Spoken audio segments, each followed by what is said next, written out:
Hey guys, Scott here. Today we're going to go over the developer update for April 2023. This is going to be the version actually coming to the game. And it does seem like they've listened to pretty much every single point of feedback from the PTB, which is really excellent. Now, granted, a lot of the changes that they made were so incredibly asinine that it's sort of a no-brainer how to fix them.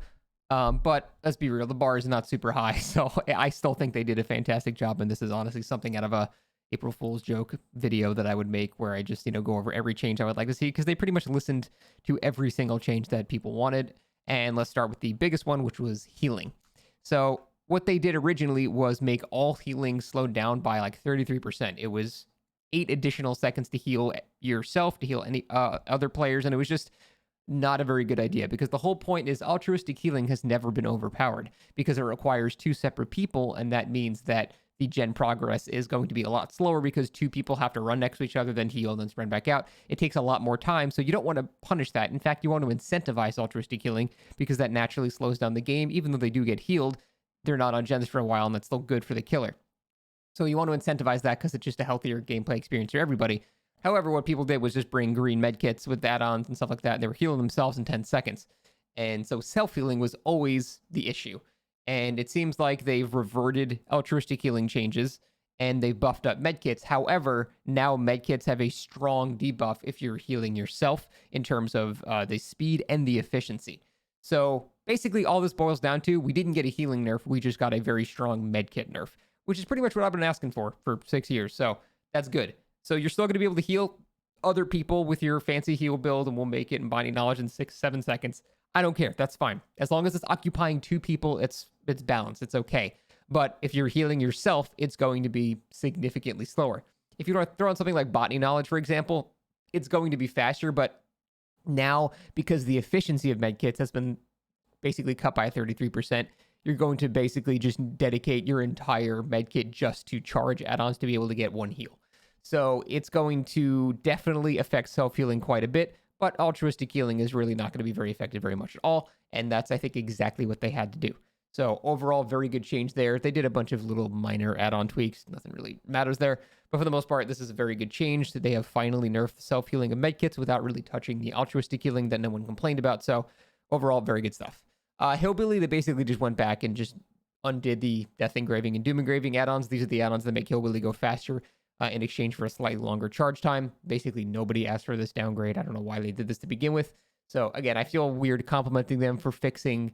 It's like they spilled a bunch of shit on the floor and then they cleaned up the shit and they're like, look how good we did. I'm like, yeah, thank you for doing that, but why was that done in the first place? So Hillbilly's chainsaw is also going to overheat less when he's revving it multiple times in a loop, but it'll overheat more when he's traversing large distances. So it's kind of like a mixed bag. I don't know why they can't just blanket buff Billy. It's not like he's too strong or anything like that. And they always give you the argument that they made it so the chainsaw overheat is so minor that it doesn't really come into play very often. At which point you have to ask, well, then why is it in the game? If it's so irrelevant that it doesn't come into play, why is it in the game? I don't know, man. It's got to be some type of sunk cost fallacy because Jerry spent a week coding it and they don't want to piss him off. I don't know.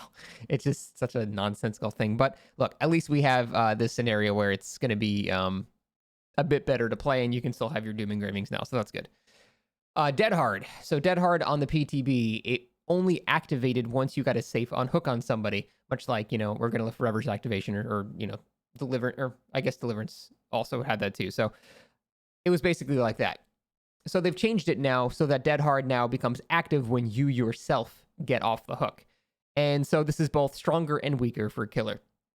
It's weaker because it's easier for someone to get unhooked than it is for a individual person to do a safe unhook. It's just going to be a bit more common.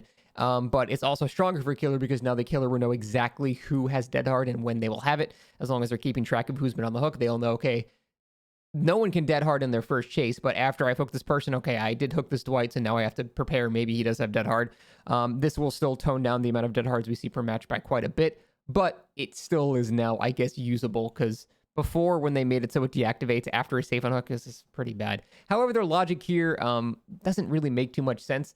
They wanted, they pointed out that it indirectly encouraged the Killer to chase the unhooked survivor so that the safe unhook wouldn't happen and then the unhooker would not get Dead Hard. And so they changed it so when you are unhooked, you get Dead Hard. But if the killer is just going to tunnel you off the hook, I mean, you don't get dead hard anyway. To be fair, you never did in the first place, because if you're in deep wound, you can't use dead hard. So if the killer really wants to tunnel, I don't think this incentivizes tunneling anymore, because it's going to be the same thing, basically. If you were tunneling off the hook before, it's going to be the exact same effect that they still can't use dead hard. I guess they'll have it active later, but then they're on death hook at that point, so it's like, it's not that big of a deal. So overall, dead hard significantly weaker, but I wouldn't say it's unusably bad anymore. So I think that's overall a good change. Pain Resonance, they did pretty much word for word exactly what I wanted them to do, which is either pick giving it more uses or buff the effect when it does happen. So now you get 25% regression 4 times per match, which is huge. That's like getting 4 old free Pop Goes the Weasels, which is pretty good, because typically you're going to get around 4 of those, and this requires no effort to kick. You just go to a Scourge Hook and keep chasing. I think that's actually not only usable perk, but actually still pretty strong, because basically it gives an entire additional generator that people have to do, assuming you get 4 uses out of it, which is really not that hard. It's just 4 unique hooks. So overall, I think Pain Resonance is back to being a pretty decent perk, but also it cannot recycle the same hook over and over again and continually hold people in the same spot. So I think it accomplishes what they wanted to do, which is limited the amount of uses to prevent stalemates, but also buffed it so the effect is now much stronger when it does happen. So great. Again, that is pretty much word for word exactly what I suggested, so I could not be happier with that change. Self-healing also has been buffed, but it still doesn't have the self-heal aspect of it, which is fine, I think. Anything that encourages altruistic healing, I don't really have a problem with. So it's back up to 100% heal speed now, and you can see each other's auras when you're injured inside that area, but you still can't self-heal. So you can't go self-reset. You still need 2 people to go to that area, and then 2 people to come back. So it's still going to be beneficial for the killer, because the game is going to slow down naturally when people go together to go do that. So I think that's still fine. However, the fact that they've doubled the healing speed does make it a bit more attractive to actually run, because before this, it was pretty much dead. There was no real reason to run the perk. But now there's actually a bit of a reason to run it again, because it's not always going to be a scenario where 2 people have to go out of the way and then 2 people have to go come back. Someone might be already right near it. You run to it, you see someone because you see their aura, you heal each other, you come back. So I think this will actually have a lot more use now, so it's not unplayably bad, but it's not really overpowered or anything like that. So I think overall, that circle of healing changes are great.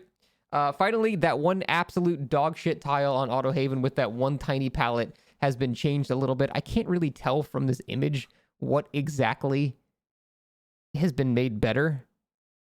It still looks pretty bad.